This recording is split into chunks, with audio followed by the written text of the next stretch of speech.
Hello, this is Courtney with Ginger Knots, and today I want to show you how to crochet a granny square. This is how I do it. Now, there's a lot of different ways. I'm just going to show you the way that I have taught in some of my beginner level classes. You will need a crochet hook. I'm using a 6mm or J size hook, and I'm just using some size 4 yarn or worsted weight. You could do this really with any size of yarn and hook. It just depends on how you want your finished thing to turn out. So I have put my slip knot on my hook, and I'm going to go ahead and start by chaining 3. Now before I do this, there are a lot of ways to start. Another really popular way is magic circle. I felt like magic circle might be too challenging for a beginner, so I start this way. So I chain up 3. 1, 2, and 3. And then I'm going to slip stitch into my starting chain to make a very tiny circle. I like to chain up 3 there because it makes my circle stay nice and tight. You can see that little hole in the middle there. If you can't see the hole or you're struggling with that little space and knowing where to put it, I would say go ahead and chain 4. It just means your starting circle will be a little bit bigger. Once I've got my starting circle, I will chain up 2, and then I'm going to start making my first round of grannies by double crocheting into that super hard to see hole. So I'm going to yarn over, insert my hook into that space, grab my yarn or yarn over and pull it back through, and then I have 3 lines on my hook, and then yarn over through 2, yarn over through 2. That's a double crochet. I won't do the rest of them that slow. Just wanted to kind of slow down for that first one so you could see what a double crochet looks like. So now we have our chain ups, our first double crochet, and as I work around, I'm going to crochet right over the top of my tail because I hate weaving in the ends and I don't want to do it. So number 2 for my double crochets, and then that is going to count as a section of 3 double crochets. So we're going to count that starting chain, and then 2, and then 3. Chain 1, and then we're going to do another round of 3 double crochets into the same spot. So there's, I'll try to be kind of fast here. There's 1, 2, and 3. I'm sorry if you can hear Cyndi Lauper in the background. We are renovating our house and my husband is drywalling. I would not begrudge him his music while he's working on the house for sure. So I just did a second round of 3 double crochets. Again, chain 1 and repeat that. So 3 double crochets, and then we'll chain 1 again. Now, I did a speedy tutorial of this over on my TikTok, and I just wanted to provide this to any of my followers who came over from there to see it a little slower. So now we have 1, 2, and 3 sections of 3 double crochets. Going to chain 1 more, and last time a section of double crochets. So we're going to work everything in 3 double crochet sets. Now we have all of our sides made. We're going to close this circle by slip stitching to the top of our chains. So here's my chains from the beginning. I like to look at the very first stitch, and it's the little V on top of it. So I'm going to chain 1 because we always got to chain 1 in our corners, and then I'm going to insert my hook there, yarn over, pull it through there and through the one that's on my hook. So now I've got the teeniest, cutest little baby granny square that exists. Gonna go ahead and chain up 2 for the next row, and I like to turn. I got a lot of questions about why I turn. I feel like crochet granny squares can kind of get swirly as you go outward if you don't turn your work. And then this way too, there's not a very clear front and back. Both sides are the front and the back. So I like to turn and work on the back side. So right away, that first chain 1 space is where we're going to work. This chain up counts. It is kind of off to the side, but you'll see we're going to crochet over that.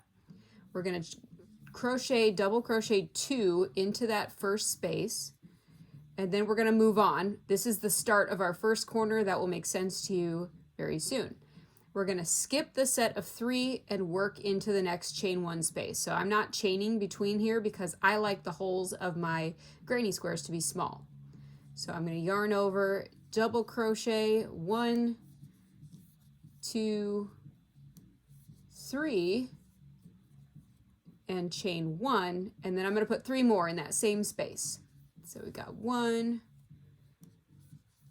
2, and 3. That creates our first full corner. So you can kind of see that's taking our little circle to make it look like it has a square on this side. So we're going to repeat that exact same thing in our next chain 1 space. Yarn over and double crochet 1,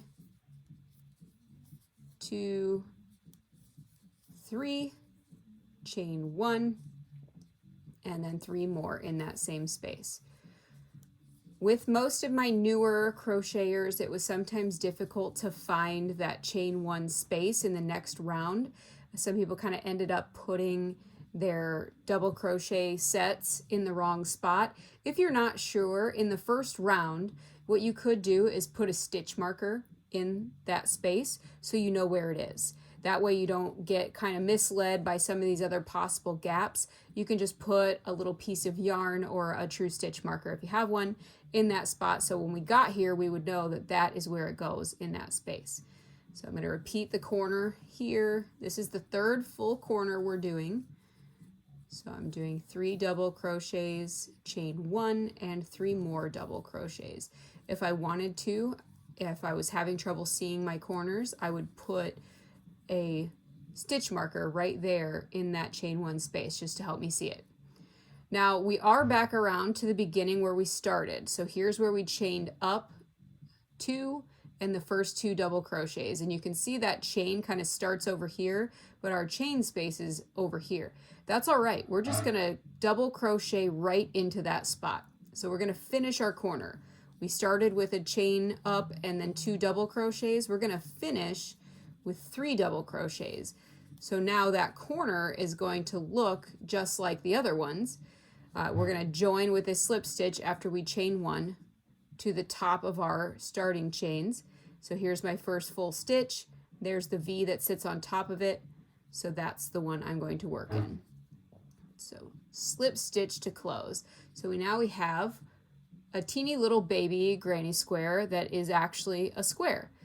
From here on out, your repeats will be exactly the same until your granny square is all the way done. So chain up 2, turn your work, find that chain 1 space, and put 2 double crochets there.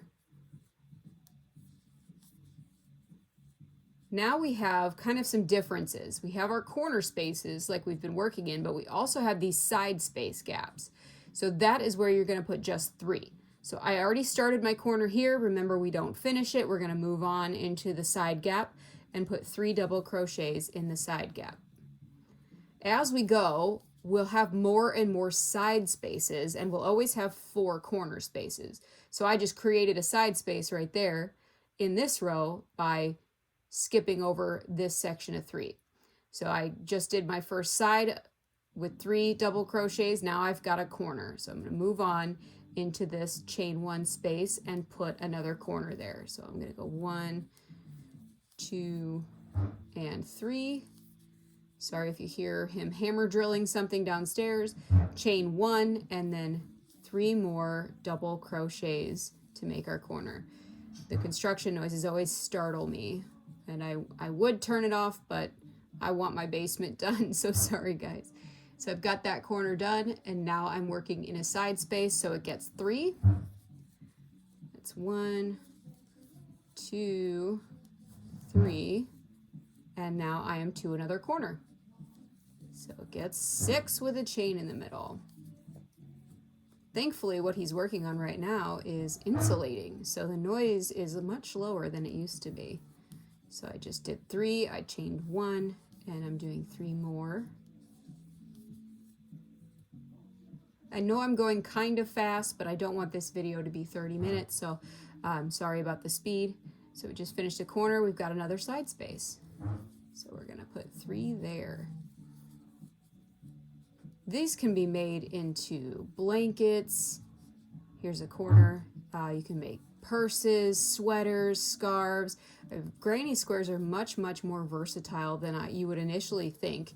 If you think of like pixel art, you can think of tons of different ways to use small squares. I'm in a corner again, so I did 3, chain 1, and do 3 more. I saw somebody made like a Mario blanket using different color small granny squares. So really cool, lots of different options you can do there. I'm on my last side, so this is where I started. This is a side space, so I'm going to put 3 there, 1, 2, and 3. And then we're going to finish our first starting corner. So every time you're going to begin a row and do the chain up, 2 double crochets, so that counts as the first half of the corner, and you'll finish the corner once you get all the way around. So here is my chain 1 space, here's my starting chain. Again, we're going to crochet right over top of that. So I'm going to put 3 double crochets in that space. So that was 3, and then we will slip stitch to close.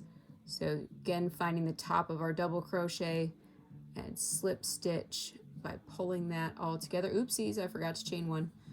I'm notorious for that. If you do that, it's okay. It'll just be a little smaller of a hole and harder to see in the next round, but I mess up sometimes too. So you can see there is our little granny square. We've got 3 rounds, and if I were to keep going, each of these side spaces, now you can see there's 1 side space, 2, and then a corner. So your corners are going to always be in the same spot. You can mark them with a stitch marker, but these gaps along the way each get 3. So hopefully this works out for you. Let me know in the comments if you have any questions. Otherwise, happy granny square making. Go ahead and hit the subscribe button. I'm going to keep showing you different stitch tutorials and soon how to make these little squares into some really cool things. Thanks so much.